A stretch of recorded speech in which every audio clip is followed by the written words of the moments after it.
Dulu mereka sembah berhala. Dia nak suruh orang Islam sembah berhala, sembah patung, tak boleh dah. Last sekali mereka cipta idola dalam bentuk ahli sukan ke, ahli muzik ke, orang-orang kenamaan, kita pun jadikan idola. Jadi masuk bilik anak kita, tengok di dinding, oh, Lionel Messi, tengok di dinding Lady Gaga, tengok di dinding Britney Spears, tengok di dinding tak ada seorang rabuk pun hak Islam.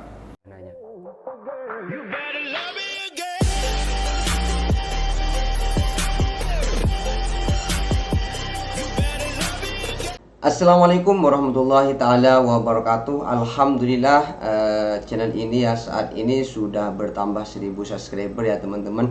Terima kasih banyak kepada semua yang sudah mensubscribe channel ini, dan sebagai hadiah dari saya ataupun tanda terima kasih kepada Anda semua yang sudah mensubscribe channel ini, saya akan kirimkan Fatihah kepada semua almarhumin almarhumat dari keluarga yang mensubscribe channel ini, ataupun dari keluarga yang sering mengikuti program ngaji bareng ini, ataupun yang pernah suka, yang pernah share, yang intinya yang mensupport channel ini selalu berkembang. Saya doakan semoga almarhumin almarhumat dari keluarga semua itu semoga diampuni segala dosa-dosanya dan amal baiknya diterima oleh Allah Subhanahu wa taala, sehingga kelak di akhirat Allah Subhanahu wa taala mereka semua bisa berjumpa dengan Rasulullah, bisa memasuki surganya Allah Subhanahu wa taala. Amin amin ya rabbal alamin. Ala hadhihi niyyah wa kullu niyatin shalihah wa bi syafati Rasulullah sallallahu alaihi wasallam. Syai'un lillahi lahumul Fatihah. A'udzu billahi minasyaitonir rajim. Bismillahirrahmanirrahim.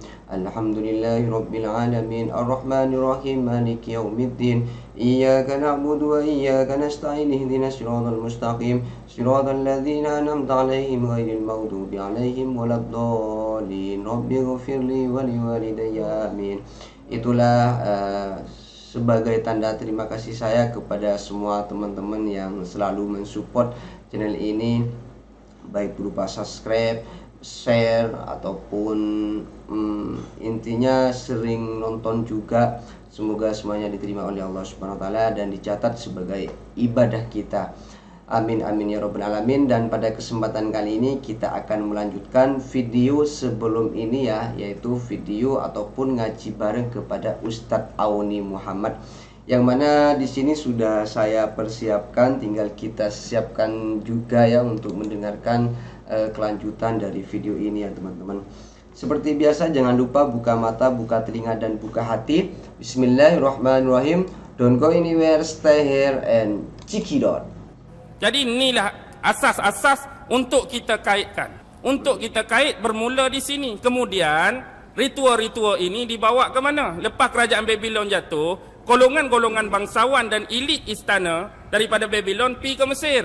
Dia bawa dah ritual-ritual mereka ni. Hak sembah setan, sembah iblis ni masuk dalam istana, bergabung dengan golongan elit Fir'aun. Kita tahu zaman Fir'aun zaman apa? Zaman ahli sihir. Zaman sihir kuat. Oh, eloklah zaman sembah setan gabung dengan geng ahli sihir. Maka di sinilah dikatakan permulaan pembukuan satu ilmu yang dipanggil ritual Kabbalah.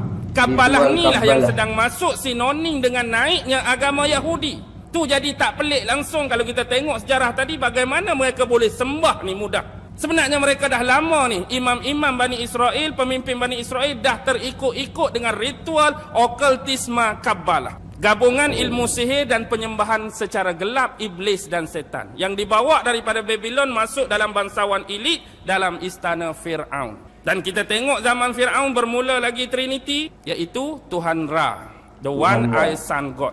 Kemudian timbullah Trinity dia, iaitu Isis, Osiris dan Horus. Tuhan bapa, Tuhan ibu, Tuhan anak. Horus tu gambar kepala burung helang, dan kepala ni selalu ada dalam logo World Cup Piala Dunia. Perhati betul-betul. Piala Dunia hak 94 ke atas, perhatilah. Tak akan ketinggalan kepala dongga ni. Lepas tu penyembahan Tuhan dewa-dewa banyak di Mesir. Bukan setakat Ra, bukan setakat Isis, Osiris, Horus. Kita ada dewa Thor, kita ada dewa Emtah, kita ada dewa Anubis, kita ada dewa Hathor. Hathor itulah dewa lembu sebenarnya. Bukan kata Samiri itu baru buat. Hathor dewa lembu dah lama disembah di bumi Mesir. Orang-orang ni pernah minta dengan Nabi Musa supaya dibuat satu patung untuk sembah dia. Ada dah perkataan lagu ni pada Nabi Musa, suruh buat patung, suruh sembah, nak nampak juga Tuhan.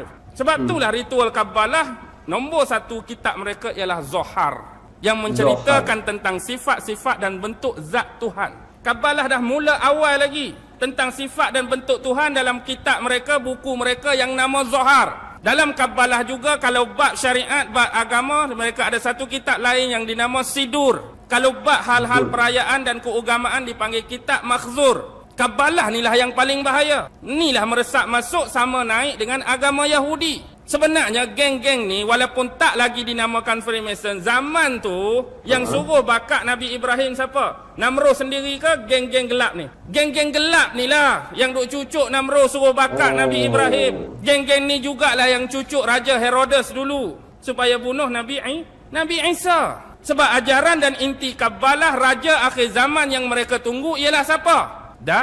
Dajjal. Bila Dajjal, manusia yang akan menghalang Dajjal perlu dibunuh, perlu dicantas lebih awal. Siapa akan halang Dajjal? Siapa akan bunuh Dajjal? Nabi Isa nak bunuh Dajjal, kena bunuh awal-awal lagi dia. Mereka dah ada perancangan yang paling tersusun, paling strategik. Mereka bunuh awal-awal Nabi Isa, konon-kononnya lah. Sebab Nabi Isa ni lah the true Messiah pada sangkaan mereka, dan orang-orang Yahudi yang menganut Kabbalah Freemason hari ni, di sisi mereka Nabi Isa dah tamat riwayat dia. Cuma yang percaya Nabi Isa akan turun, Islam dengan Kristian. Walaupun kita masih berselisih. Bagi kita orang Islam, Nabi Isa diangkat oleh Allah dan akan turun pada waktu yang ditakdirkan Allah. Orang Kristian pun Nabi Isa diangkat, tapi sebelum diangkat kena salib dulu, mati dulu. Kena salib, duduk 3 hari, kemudian tanam, pergi buka kubur dia, tak ada dah dia. Dia keluar dah, kemudian dia baru naik. Naik sama naik dah. Kita naik tanpa kematian. Ini naik kena salib dulu, mati 3 hari baru naik. Ingat tak kisah Tamus? Tamus juga mati disalib, makam di dalam gua, tutup dengan batu. Tiba-tiba batu tergolek, gedek, terbuka pintu gua. Kebetulan hari tu hari ketiga. Tengok-tengok mayat dah tak ada.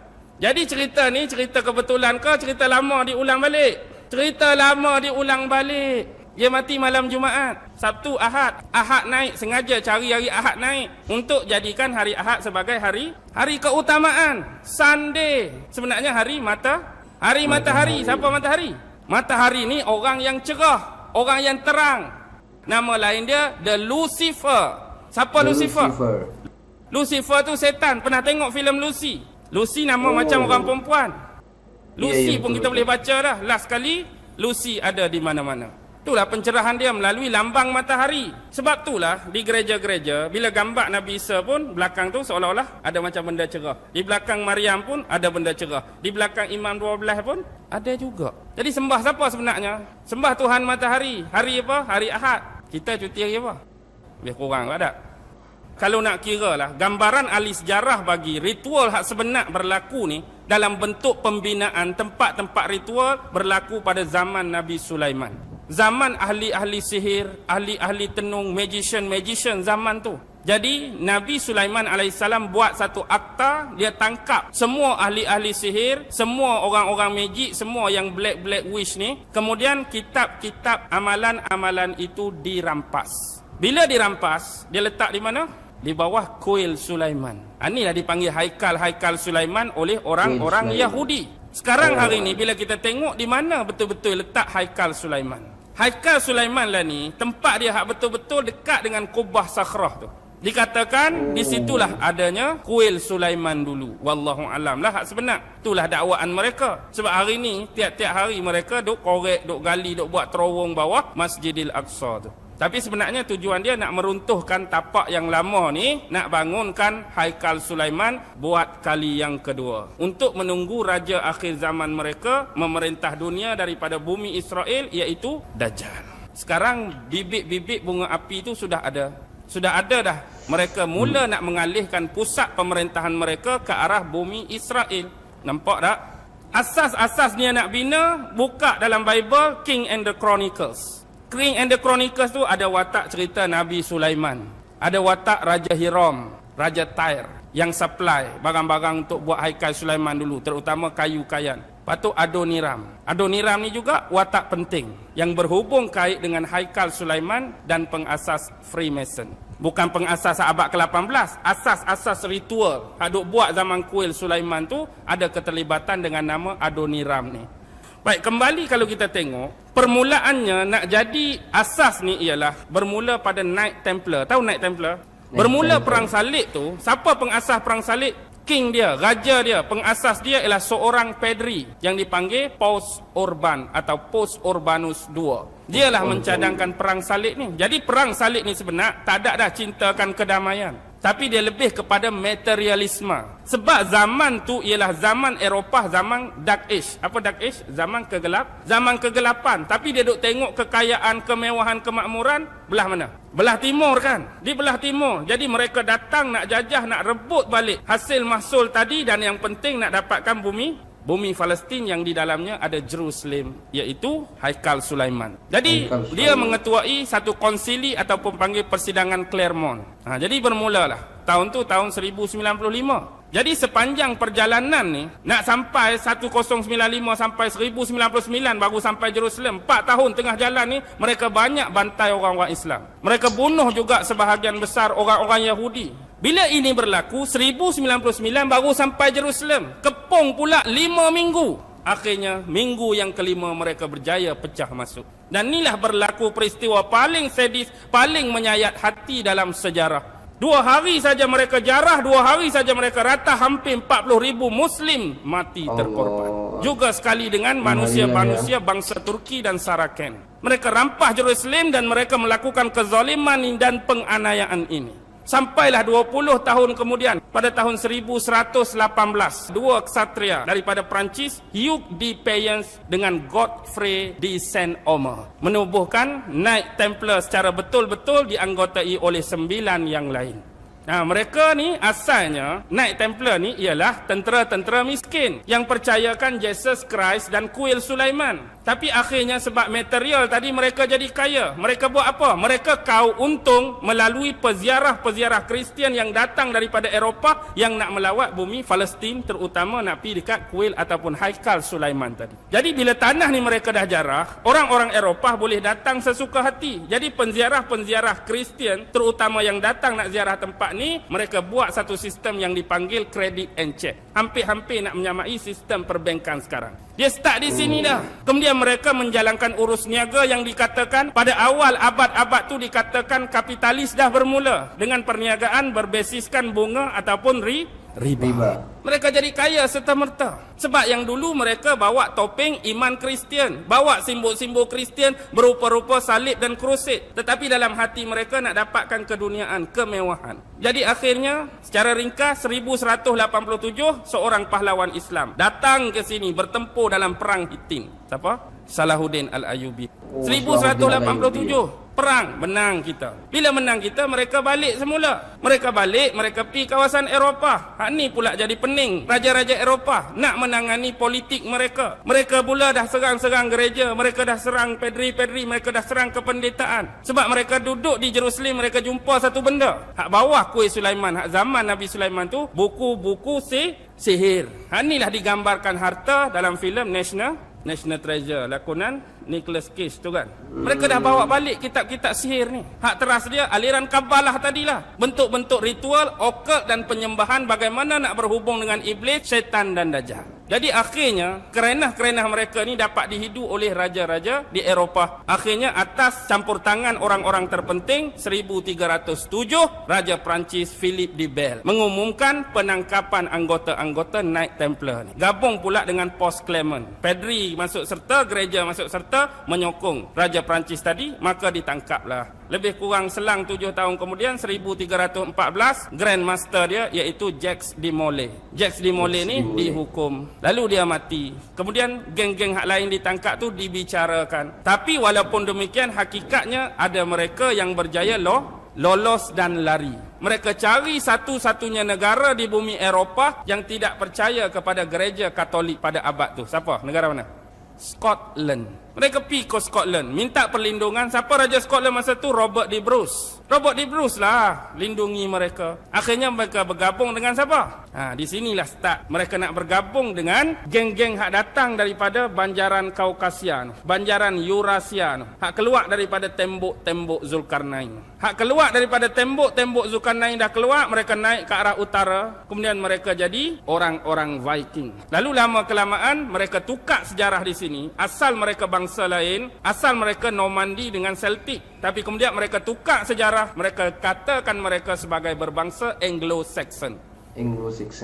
Mereka jadilah tukang-tukang batu, tukang-tukang pembina. Bergabung pula dengan geng hak lari tadi, lalu terbentuklah Lodge Freemason yang pertama di dunia, Scottish Rite. Inilah secara rasmi barulah dikatakan Freemason benar-benar wujud. Tapi benda hak bawa tu hak zaman Namrus lagi, isi kabalah dia. Sebab tu siapa yang jadi ahli Freemason, kalau setakat naik pangkat, dia boleh ditabalkan di mana-mana lodge seluruh dunia. Tapi bila dia dah masuk 33 degree, 33 tahap degree, dia perlu ditabalkan di Scotland. Zaman Scottish Rite tu kita perlu faham. Tu zaman dia nak zaman penyatuan England tu. Zaman kalau kita tengok filem Braveheart, tahu tak filem Braveheart?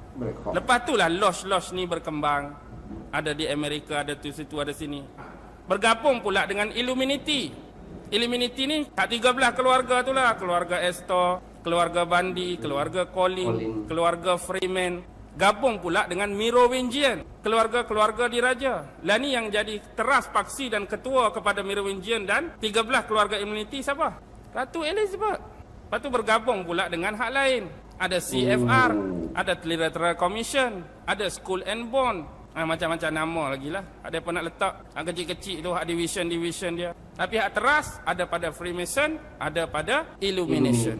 Yang pasti kita nak suruh faham benda ni lama dah. Agenda ni nak dibawa oleh siapa? Oleh Namrus lagi. Dulu dia dah nak buat OWG, One World Government. Dan hari ini dia buat dalam bentuk baru NWO, New World Order.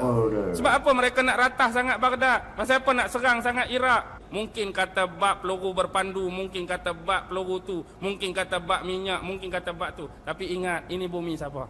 Ini bumi nenek moyang dia dulu. Tamadun Babylon ada di sini. Dan hari ini mereka menggunakan sistem-sistem nak menghancurkan setiap agama, menghilangkan hubungan antara manusia dengan Tuhan dia. Sedar ke tak sedar? Faham ke tak faham, perasan ke tak perasan, hari-hari kita sedang dikikis sekarang. Bagaimana bentuk dia? 8F. Nombor 1, faith. Dari sudut akidah, ringkas-ringkas. Lepas faith, dia akan dari sudut financing.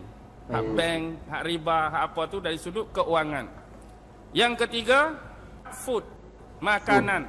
Dia akan masuk melalui makanan. Hak syubhah pun ada, hak tak halal pun ada, hak haram pun ada. Jadi kita duk makan, kita duk sumbak dalam perut kita, kadang-kadang kita tak perasan tu tak halal, itu haram, hak ni syubhah, hak ni tak ketahuan. Yang keempat, biasa orang perempuan pakai lawa-lawa, pakai baju fashion. Fashion dia akan keluar macam-macam, kita pun pakailah juga macam-macam. Tak kira fashion apa.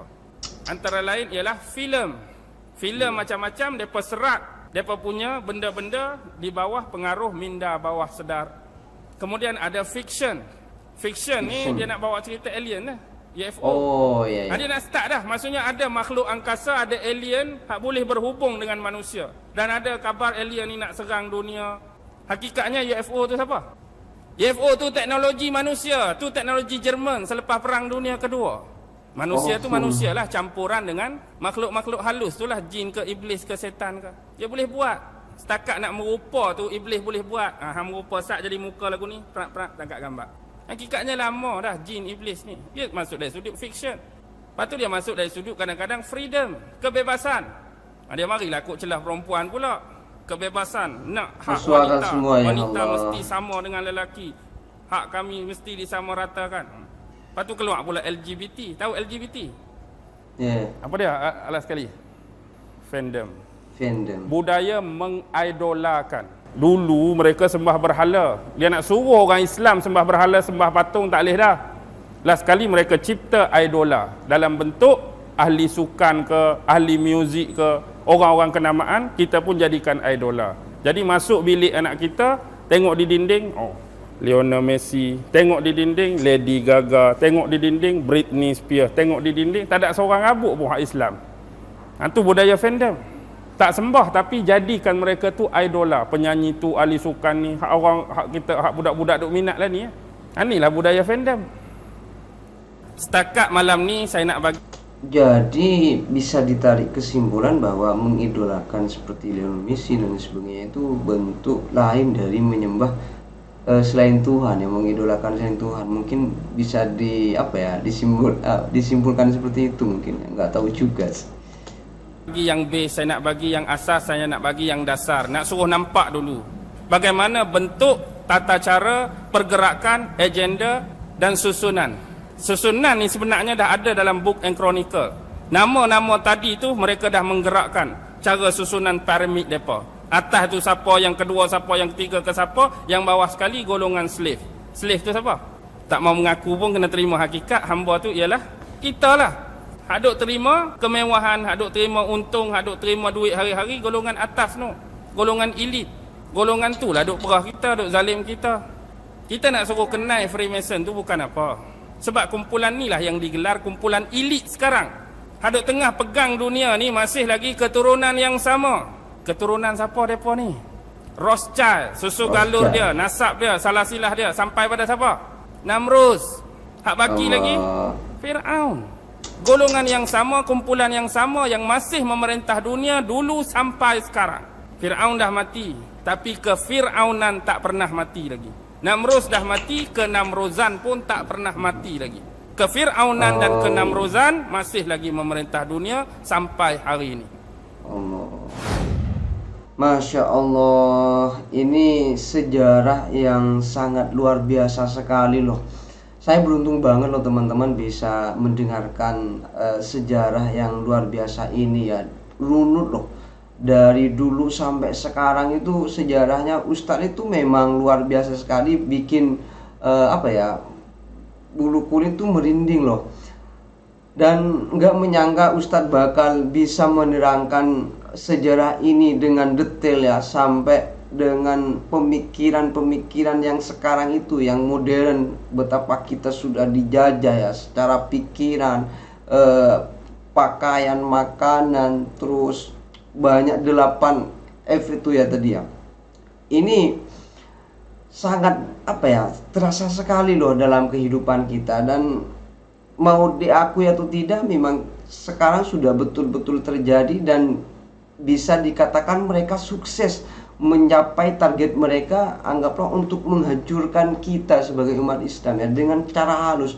Mungkin kalau dengan perang dulu ya, cuma kalau sekarang itu bukan zamannya lagi berperang pakai pedang, pakai celurit, pakai bambu runcing dan lain sebagainya, bukan zamannya lagi. Tapi sekarang peperangan itu melalui pikiran, melalui anggaplah hal-hal yang halus lah, dicuci otak kita, lifestyle kita dipengaruhi, terus berbagai macam cara sehingga kita sedikit demi sedikit bisa lupa kepada Allah Subhanahu wa taala. Naudzubillah subhanaudzubillah. Dan harapan kita semoga dengan adanya kajian seperti ini ataupun ceramah macam ini dari ustadz yang hebat ini bisa mendapatkan hidayah kita untuk selalu beribadah kepada Allah Subhanahu wa taala dan selalu semangat dalam melaksanakan perintahnya. Amin amin ya rabbal alamin.